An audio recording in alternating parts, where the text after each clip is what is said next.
Good morning प्यारे बच्चों। हमने अपनी पिछली वीडियो में पहला और दूसरा सवैया आपको रसखान द्वारा रचित पढ़ा दिया है।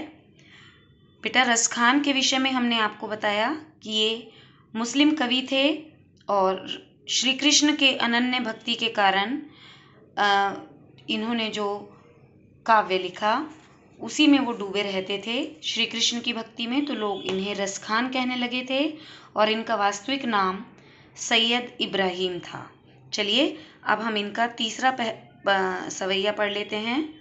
मोर पखा सिर ऊपर राखी हो, गुंज की माल गरें पहरोंगी। यहाँ दो गोपियाँ आपस में बात कर रही हैं कि रसखान जी ने लिखा है गोपियाँ किस प्रकार बात कर रही हैं कि मैं मोर पखा सिर ऊपर राखी हूँ, मैं अपने सिर के ऊपर मोर पखा, मोर का पंख, जैसे श्री कृष्ण अपने सिर पर मोर का पंख लगाते हैं वैसे ही मैं भी मोर का पंख अपने सिर पर धारण कर लूंगी।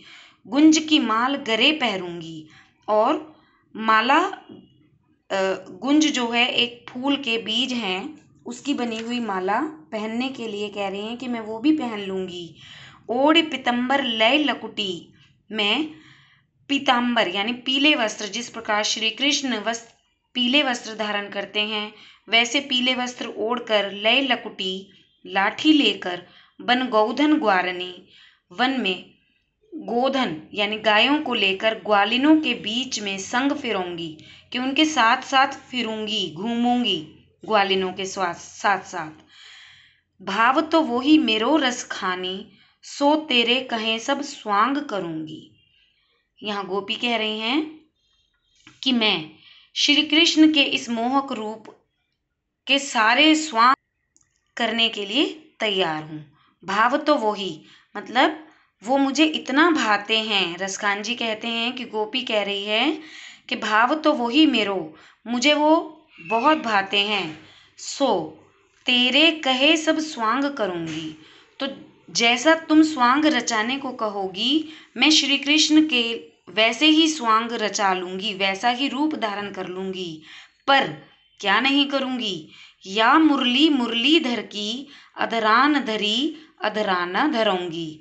यानी मुरलीधर श्री कृष्ण की जो मुरली है, जो उन्होंने अधरान धरी, अधरान पर अपने होंठों पर जो धारण की है, अधराना धरूंगी, उसे मैं अपने अधरों पर नहीं धारण करूंगी, उसे नहीं धारण करूंगी। मैं कोई भी स्वांग रचा लूंगी, लेकिन ये मुरली जो है ना, इसको मैं अपने अधरों पर धारण नहीं करूंगी। यहाँ पर गोपी मुरली के प्रति सौतिया व्यवहार रख रही है और इसीलिए वो कह रही है, सौतन के रूप में मान रही है उसे, कि मैं मुरली को अपना नहीं बनाऊंगी, बाकी जो तुम कहोगी मैं वैसा रूप धारण करने के लिए तैयार हूँ। यहाँ पर अधरान धरी अधराना धरूंगी, अधरान और अधरान देखिए बेटा, दो बार प्रयोग हुआ है, लेकिन दोनों बार इसका अर्थ अलग अलग है। यहाँ है अधरान अर्थात होठों पर रखी, मुरलीधर की अधरान धरी, जो मुरलीधर के होठों पर धरी हुई है उसे अधरान धरूंगी, अधरों पर नहीं धरूंगी। तो यहाँ पर यमक अलंकार है बेटा। चलिए अब हम अपनी अगली वीडियो में आपको चौथा सवैया भी बताएंगे। थैंक यू बेटा।